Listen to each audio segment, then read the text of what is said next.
All right, so here we are, last chapter of the book. Let's talk about what happened in chapter 14. They declared that they had won the Bugger War. Ender really didn't realize that he had been used exactly in the way that he had been used. Obviously, he had put some of it together. Some of the ways they were using him like a tool and stuff, and he wasn't very fond of all of those manipulations. But it wasn't until after um, this war, when everything really came to light, when he was finally told the whole truth, that was when he really got upset, and wanted nothing to do with the school anymore at all. Like that was the breaking point. He's like, okay, I've done what you wanted, and now I'm just completely done. Don't talk to me, don't be here, that kind of stuff. And so that was kind of how we left it, was the fallout from all of that. So the Bugger War was over. Then there was a skirmish on Earth that tied up Earth resources, with the people who were following the political leanings of Locke and Demosthenes and stuff like that. And then there was also the ramifications of that, that happened on Eros as well.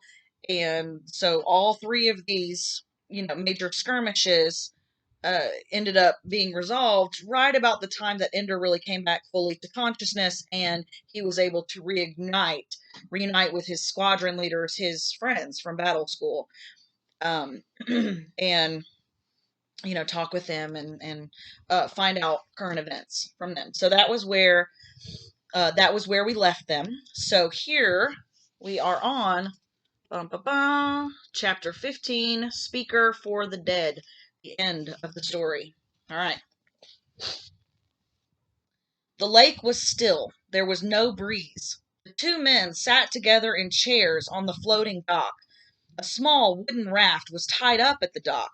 Graf hooked his foot in the rope and pulled the raft in, then let it drift out, then pulled it in again.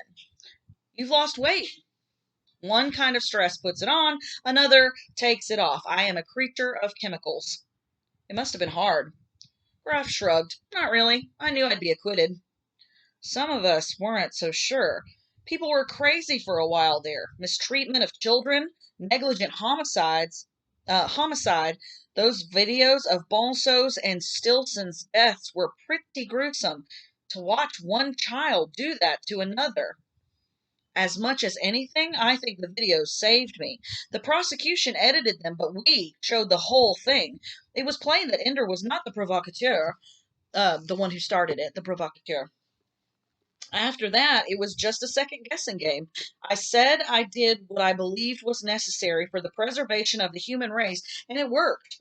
We got the judges to agree that the prosecution had to prove beyond doubt that Ender would have won the war without the training we gave him. After that, it was simple. The the exigencies of war. Anyway, Graf, it was a great relief to us. I know we quarreled, and I know the prosecution used tapes of our conversations against you, but by then I knew that you were right, and I offered to testify for you. I know, Anderson. My lawyers told me. So what will you do now? I don't know. I'm still relaxing. I have a few years of leave accrued, enough to take me to retirement, and I have plenty of salary that I never used, sitting around in banks. I could live on the interest. Maybe I'll do nothing. It sounds nice, but I couldn't stand it. I've been offered the presidency of three different universities on the theory that I'm an educator. They don't believe me when I say that all I ever cared about at the battle school was the game. I think I'll go with the other offer. Commissioner, now that the wars are over, it's time to play games again. It'll be almost like vacation anyway. Only 28 teams in the league, though after years of watching those children flying, football is like watching slugs bash into each other. They laughed. Graf sighed and pushed the raft with his foot. That raft, surely you can't float on it. Graf shook his head. Ender built it. That's right. This is where you took him. It's even been deeded over to him. I saw to it that he was amply rewarded. He'll have all the money he ever needs. if they ever let him come back to use it. They never will. With Demosthenes agitating for him to come home, Demosthenes isn't on the nets anymore. Anderson raised an eyebrow. What does that mean? Demosthenes has retired. Permanently. You know something, you old fart eater. You know who Demosthenes is. Was. Well, tell me. No. You're no fun anymore, Graf. I never was. At least you can tell me why. There were a lot of us who thought Demosthenes would be hegemon someday. There was never a chance of that. No, even Demosthenes' mob of political cretins couldn't persuade the hegemon to bring Ender back to Earth. Ender is far too dangerous. He's only 11, 12 now. All the more dangerous because he could so easily be controlled. In all the world, the name of Ender is one to conjure with. The child god, the miracle worker with life and death in his hands. Every petty tyrant to be would like to have the boy, to set him in front of an army and watch the world either flock to join or cower in fear. If Ender came to Earth, he'd want to come here, to rest, to salvage what he can of his childhood, but they'd never let him rest. I see. Someone explain that to Demosthenes? Graf smiled. Demosthenes explained it to someone else. Someone who could have used Ender as no one else could have, to rule the world and make the world like it. Who? Locke. Locke is the one who argued for Ender to stay on Eros. All is not always as it seems. It's too deep for me, Graf. Give me the game. Nice, neat rules. Referees. Beginnings and endings. Winners and losers. And then everybody goes home to their families. Get me tickets to some games now and then, all right? You won't really stay here and retire, will you? Nah. No. You're going into the hegemony, aren't you? I'm the new Minister of Colonization. So they're doing it. As soon as we get the report back on the bugger colony worlds, there they are, already fertile, with housing and industry in place, and all the buggers dead. Very convenient. We'll repeal the population limitation laws, which everybody hates, and all those thirds and fourths and fifths will get on starships and head out for worlds known and unknown. Will people really go? People always go.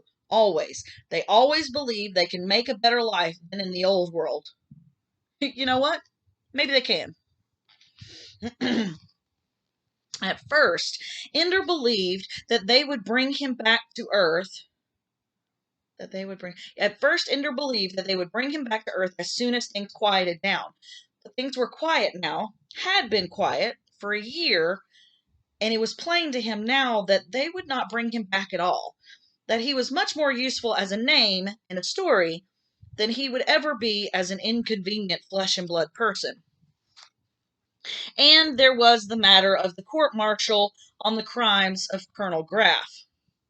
Admiral Shamrajnagar tried to keep Ender from watching it, but failed.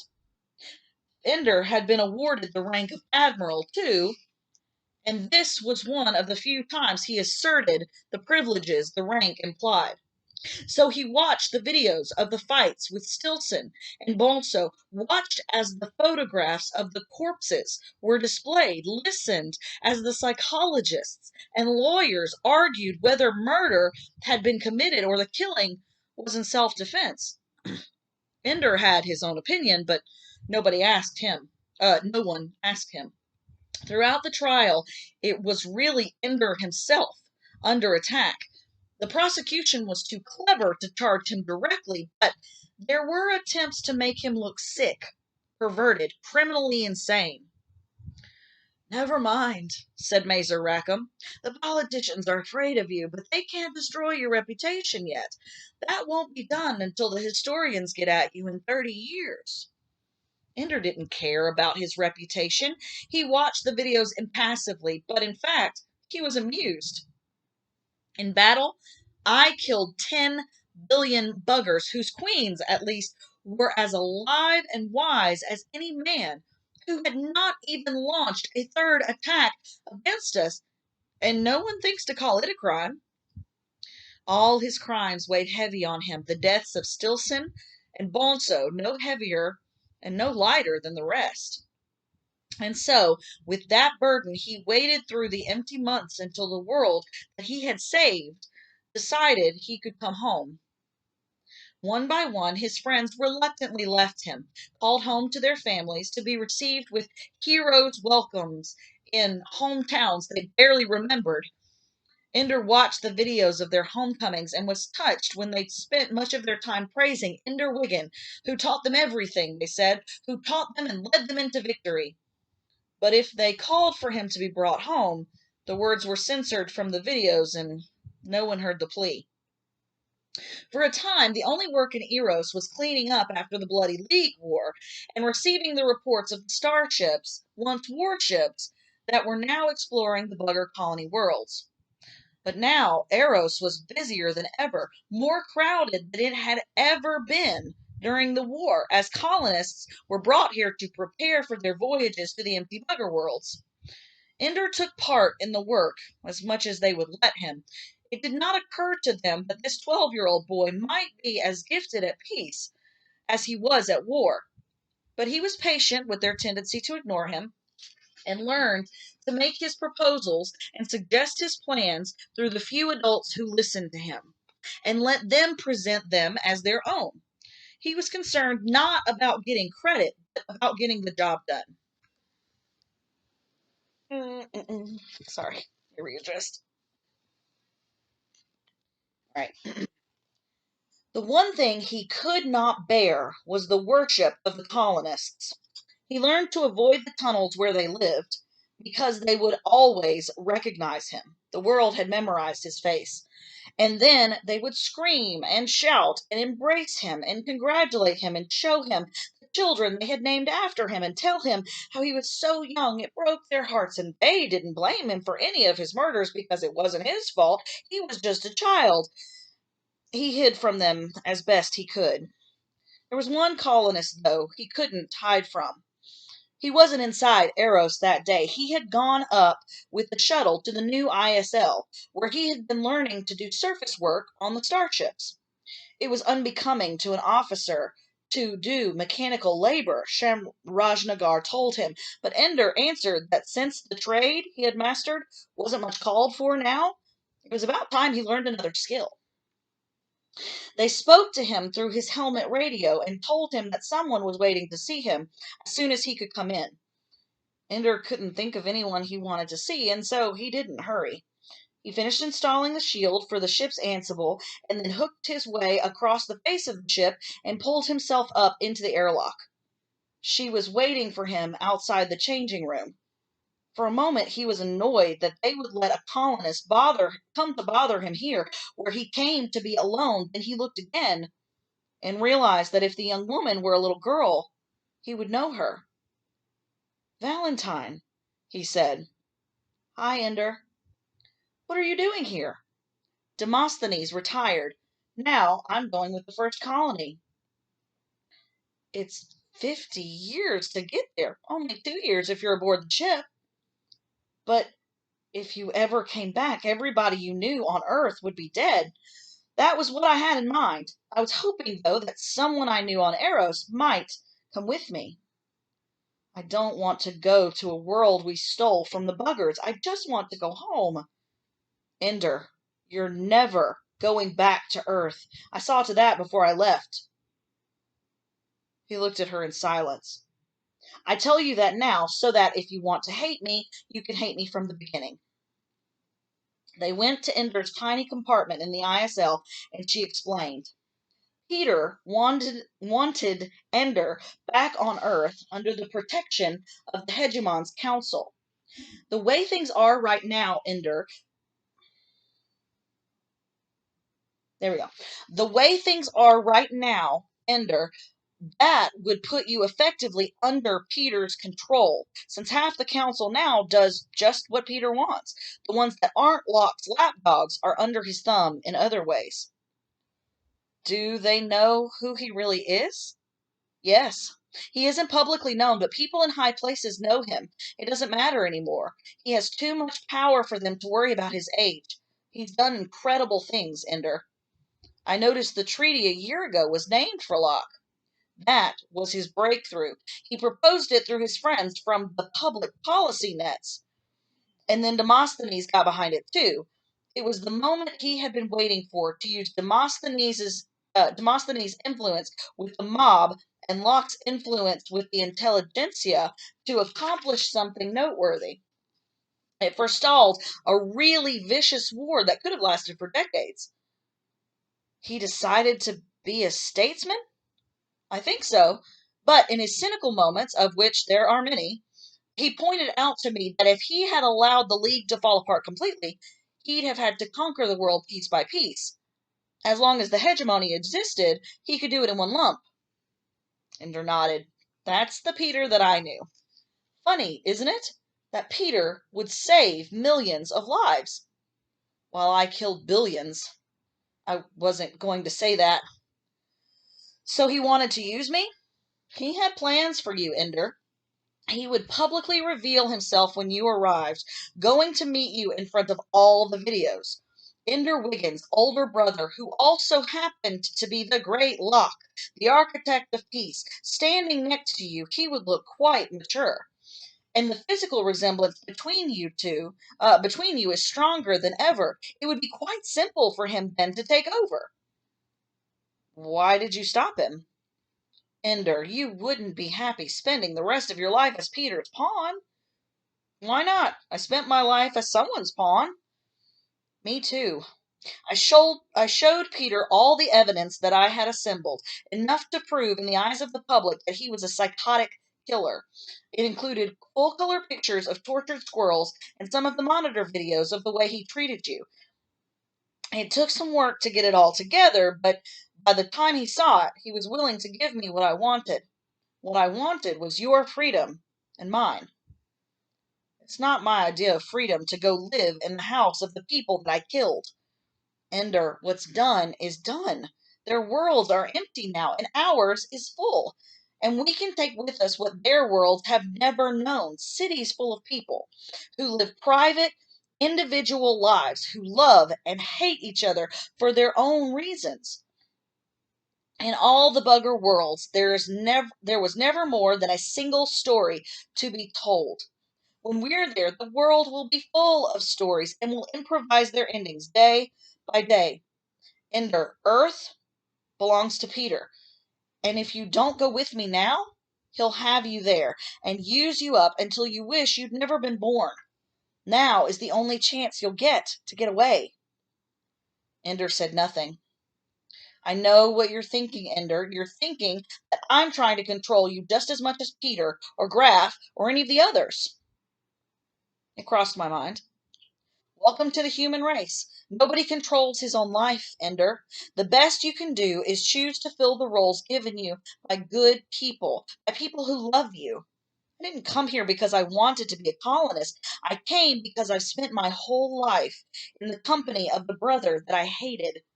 Now I want a chance to know the brother that I love before it's too late, before we're not children anymore.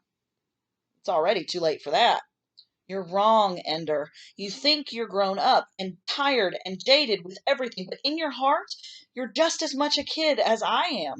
We can keep it secret from everybody else. While you're governing the colony and I'm writing political philosophy, they'll never guess that in the darkness of night we sneak into each other's room and play checkers and have pillow fights. Ender laughed, but he had noticed some things she dropped too casually for them to be accidental. Governing? I'm Demosthenes, Ender. I went out with a bang. A public announcement that I believed so much in the colonization movement that I was going in the first ship myself. At the same time, the Minister of Colonization, a former colonel named Graf, announced that the pilot of the colony ship would be the great Mazer Rackham, and the governor of the first colony it established would be Ender Wiggin. They might have asked me. I wanted to ask you myself, but it's already announced. No, they'll be announcing it tomorrow. if you accept. Mazer accepted a few hours ago, back in Eros. You're telling everyone that you're Demosthenes, a 14-year-old girl. We're only telling them that Demosthenes is going with the colony. Let them spend the next 50 years poring over the passenger list, trying to figure out which one of them is the great demagogue of the age of Locke. Ender laughed and shook his head. You're actually having fun, Val. I can't think why I shouldn't. All right, said Ender. I'll go. Maybe even as governor, as long as you and Mazer are there to help me. My abilities are a little underused at present. Squealed and hugged him for all the world like a typical teenage girl who just got the present that she wanted from her little brother. Val, he said, I just want one thing clear. I'm not going for you. I'm not going in order to be governor or because I'm bored here. I'm going because I know the buggers better than any other living soul, and maybe if I go there, I can understand them better. I stole their future from them. I can only begin to repay by seeing what I can learn from their past. The voyage was long. By the end of it, Val had finished the first volume of her history of the Bugger Wars and transmitted it by Ansible under Demosthenes' name back to Earth, and Ender had won something better than the adulation of the passengers. They knew him now, and he had won their love and their respect. He worked hard on the New World. He quickly understood the differences between military and civilian leadership and governed by persuasion rather than fiat, and by working as hard as anyone at the tasks involved in setting up a self-sustaining economy. But his most important work, as everyone agreed, was exploring what the buggers had left behind, trying to find among structures, machinery, and fields long untended some things that human beings could use, to learn from. There were no books to read. The buggers never needed them. With all things present in their memories, all things spoken as they were thought, when the buggers died, the knowledge died with them. Their knowledge died with them. And yet, from the sturdiness of the roofs that covered their animal sheds and their food supplies, Ender learned that winter could be hard, with heavy snows. From fences with sharpened stakes that pointed outward, he learned that there were marauding animals that were a danger to the crops or the herds. From the mill, he learned that the long, foul-tasting fruits that grew in the overgrown orchards were dried and ground into meal. And from the slings that were once used to carry infants along with adults into the fields, he learned that even though the buggers were not much for individuality, they did care for their young. Life settled down and years passed. The colony lived in wooden houses and used the tunnels of the Bugger City for storage and manufactories. They were governed by a council now, and administrators were elected, so that Ender, though they still called him governor, was in fact only a judge. There were crimes and quarrels alongside kindness and cooperation. There were people who loved each other and people who did not. It was a human world. They did not wait so eagerly for each new transmission from the Ansible. The names that were famous on Earth meant little to them now. The only name they knew was that of Peter Wiggin, the hegemon of Earth. The only news that came was news of peace, of prosperity, of great ships leaving the littoral of Earth's solar system, passing the comet shield and filling up the bugger worlds. Soon there would be other colonies on this world, Ender's world. Soon there would be neighbors. Already they were halfway there, but no one cared. They would help the newcomers when they came, teach them what they had learned, but what mattered in life now was who would marry whom, and who was sick, and when was planting time, and why should I pay him when the calf died 3 weeks after I got it? They've become people of the land, said Valentine. No one cares now that Demosthenes is sending the 7th volume of his history today. No one here will read it. Ender pressed a button, and his desk showed him the next page. Very insightful, Valentine. How many more volumes until you're through? Just one. The story of Ender Wiggin. What will you do? Wait to write it until I'm dead? No, just write it. And when I've brought it up to the present day, I'll stop. I have a better idea. Take it up to the day we won the final battle. Stop it there. Nothing that I've done since then is worth writing down. Maybe, said Valentine, and maybe not. The Ansible had brought them word that the new colony ship was only a year away. They asked Ender to find a place for them to settle in, near enough to Ender's colony that the two colonies could trade, but far enough apart that they could be governed separately. Ender used the helicopter and began to explore. He took one of the children along, an 11-year-old boy named Abra. He had been only 3 when the colony was founded, and he remembered no other world than this. Excuse me. He and Ender flew as far away as Ender thought the new colony should be, then camped for the night and got a feel for the land on foot the next morning. It was on the 3rd morning that Ender suddenly began to feel an uneasy sense that he had been in this place before. He looked around. It was new land. He had never seen it. He called out to Abra. "Ho, Ender!" Abra called. He was on top of a steep, low hill. "Come up!" Ender scrambled up, the turves coming away from his feet in the soft ground. Abra was pointing downward. "Can you believe this?" The hill was hollow. A deep depression in the middle, partially filled with water, was ringed by concave slopes that cantilevered dangerously over the water. In one direction, the hill gave way to 2 long ridges that made a V-shaped valley. In the other direction, the hill rose to a piece of white rock, grinning like a skull with a tree growing out of its mouth.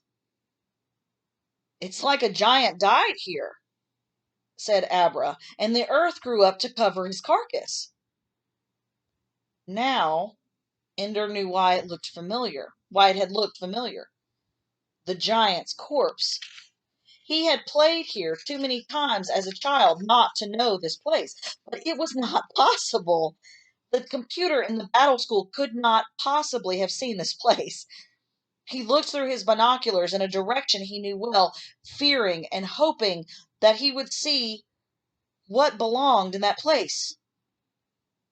Swings and slides, monkey bars, now overgrown, but the shapes still unmistakable. "Somebody had to have built this," Abra said. "Look, this skull place, it's not rock. Look at it. This is concrete." "I know," said Ender. "They built it for me." "What?" "I know this place, Abra. The buggers built it for me." "The buggers were all dead 50 years before we got here." "You're right.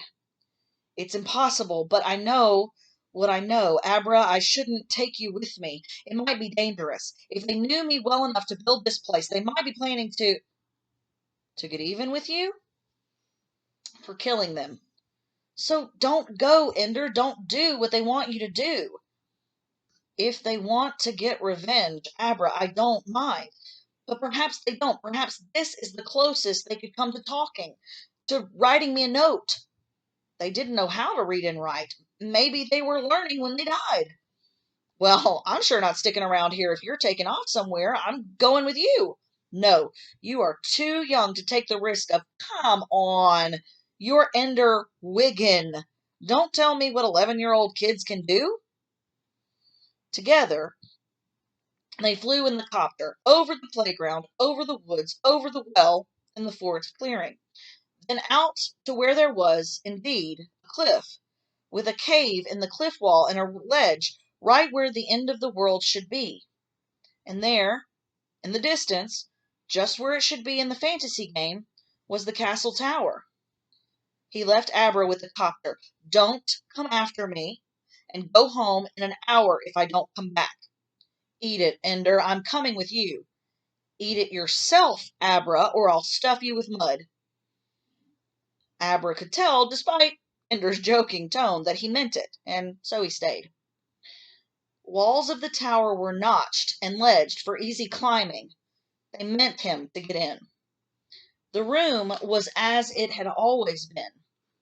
Ender remembered well enough to look for a snake on the floor, but there was only a rug with a carved snake's head at one corner. Imitation, not duplication.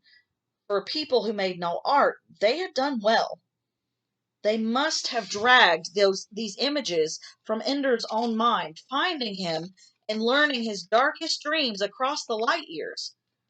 But why? Excuse me. To bring him to this room, of course, to leave a message for him. But where was the message? And how would he understand it? The mirror was waiting for him on the wall. It was a dull sheet of metal in which the rough shape of a human face had been scratched. They tried to draw the image I should see in the picture. And looking at the mirror, he could remember breaking it, pulling it from the wall, and snakes leaping out of the hidden place, attacking him, biting him wherever their poisonous fangs could find purchase.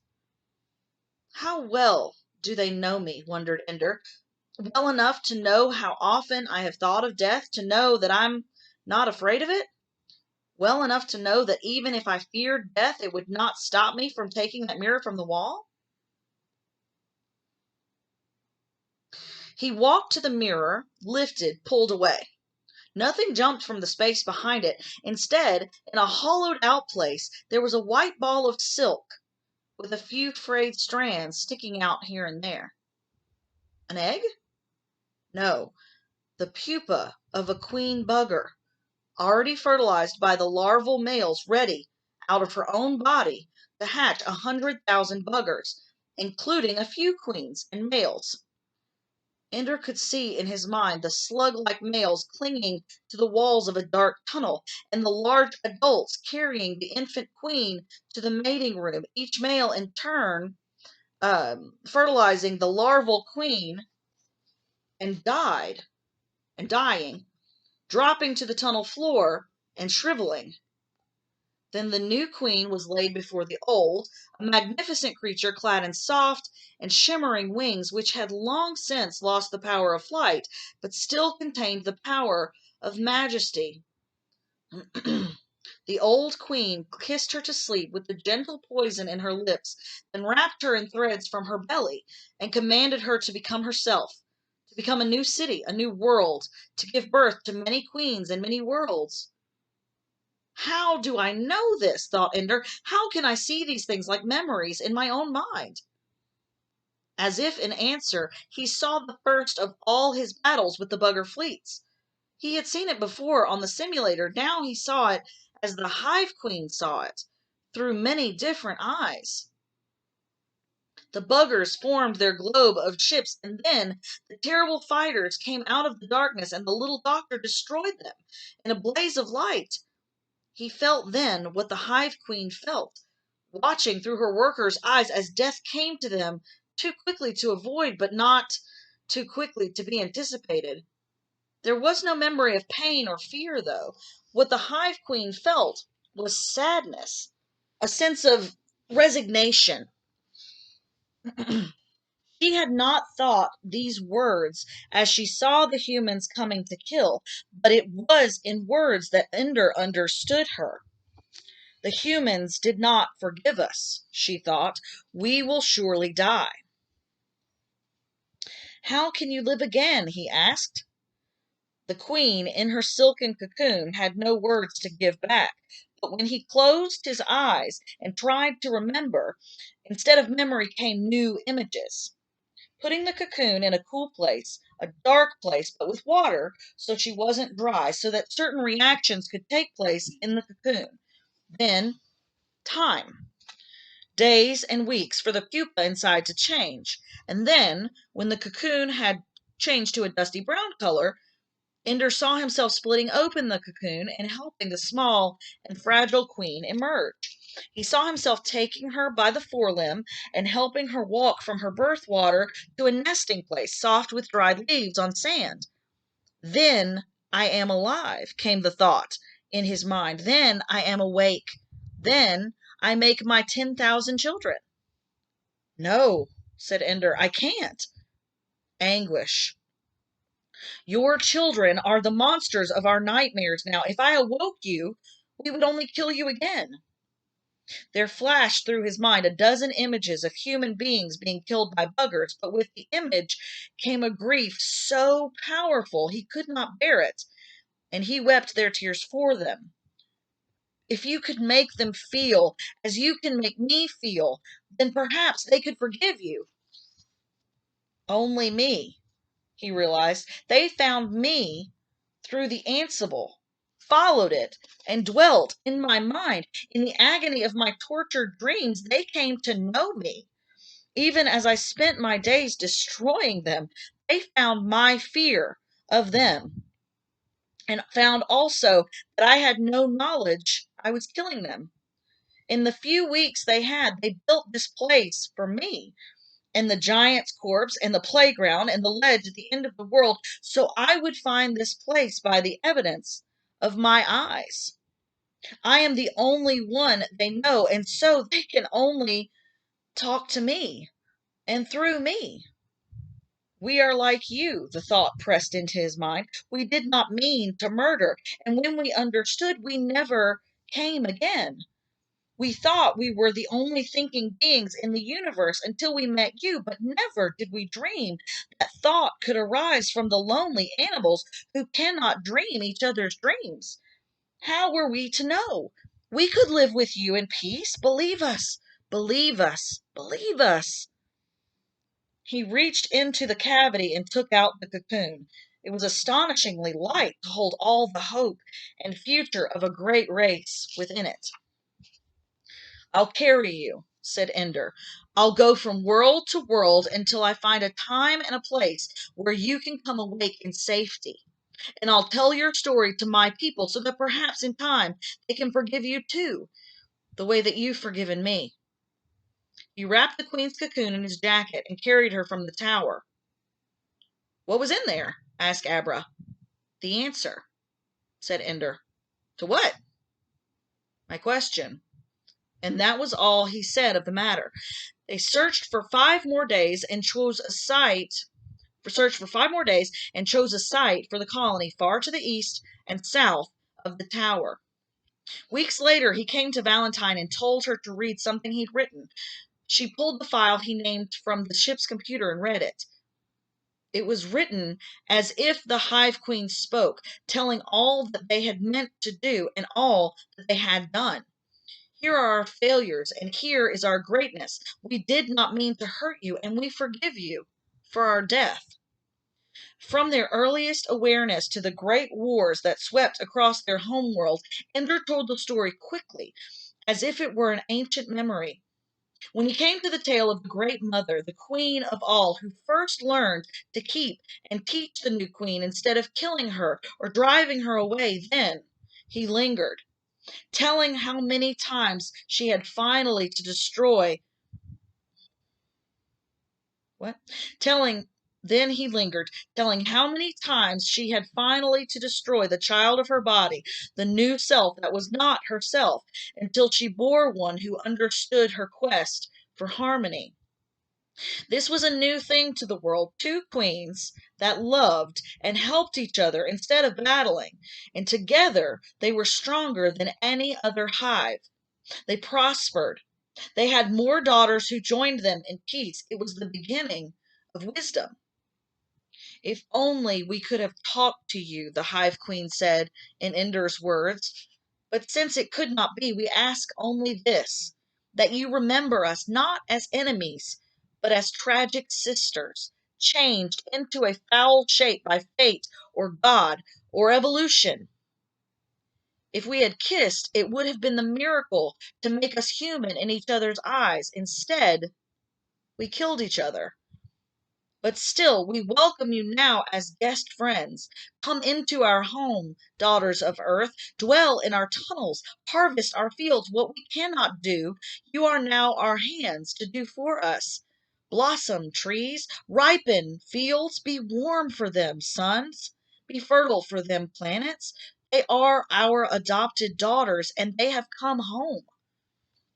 The book that Ender wrote was not long, but in it was all the good and all the evil that the Hive Queen knew, and he signed it, not with his name, but with a title, Speaker for the Dead.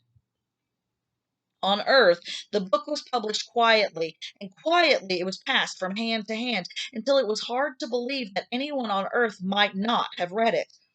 Most who read it found it interesting. Some who read it refused to set it aside. They began to live by it as best they could, and when their loved ones died, a believer would arise beside a believer would arise beside the grave to be the speaker for the dead and say what the dead one would have said, but with full candor, hiding no faults and pretending no virtues. Those who came to such services sometimes found them painful and disturbing, but there were many who decided that their life was worthwhile enough despite their errors, and that when they died, a speaker should tell the truth for them.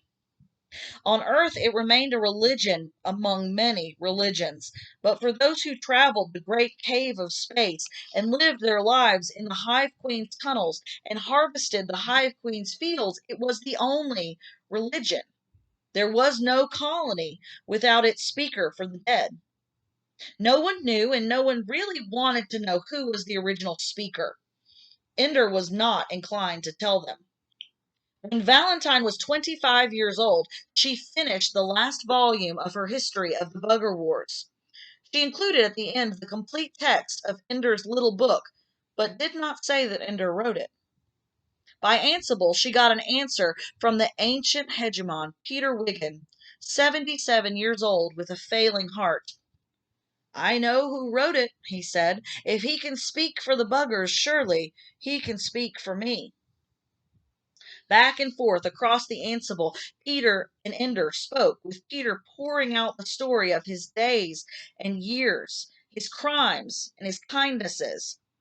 And when he died, Ender wrote a second volume, again signed by the Speaker for the Dead. Together, his two books were called The Hive Queen and The Hegemon, and they were Holy Writ. Come on, he said to Valentine one day, let's fly away and live forever. We can't, she said. There are miracles even relativity can't pull off, Ender.